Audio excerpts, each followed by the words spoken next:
Why are we taking advice from people who are dating and or married to a non-black person? I ask you this question not because I have anything directly against the people who are. Some of the people who are have interesting things to say. They're well educated, and I have nothing against them personally. But I ask this because I'm trying to understand, how does that help the black community? It almost seems hypocritical to me because, I mean, I'm not saying that person, the one that is black, can't talk about black relationships. But the problem is, they have already made this decision that they're going to be with a non black person for whatever reason, justified or not. They made that decision. Now, I'm questioning myself as well because I'm subscribed to some of these people. I'm not going to call any names out.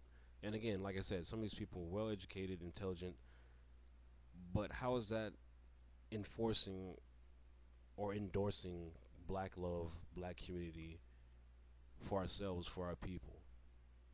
Many people out there have already pointed out the problems that consist within the black community. It's not a simple issue. There's so many different various dynamics at play. You can't just single it down to black men like white women, black women looking for whatever. It's not that simple. There are lots of dynamics. There's historical dynamics, uh, things that have taken place centuries ago that still affect us now.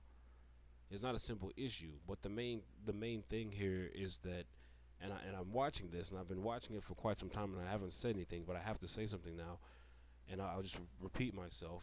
And I'm curious to know other people's responses, other people's ideas on this.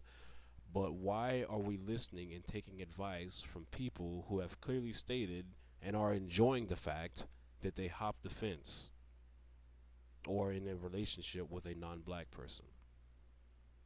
Because believe it or not, the more this persists, the more our community is going to die.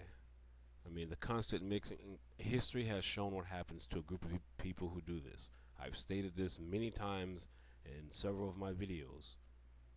You will take yourself to the verge of extinction, and then you will be exterminated. Look what happened to the Aboriginals, the Native Americans, Tasmanians. There's other groups as well. I don't know them off the top of my head, but those are the big three that I always point out. These people did and practiced the same thing that African Americans are doing right now. And let me ask you this: what happened to their descendants, the people who are the result of these mixed relationships? Most of them identify with being whatever other group, anything other than black. This is historical.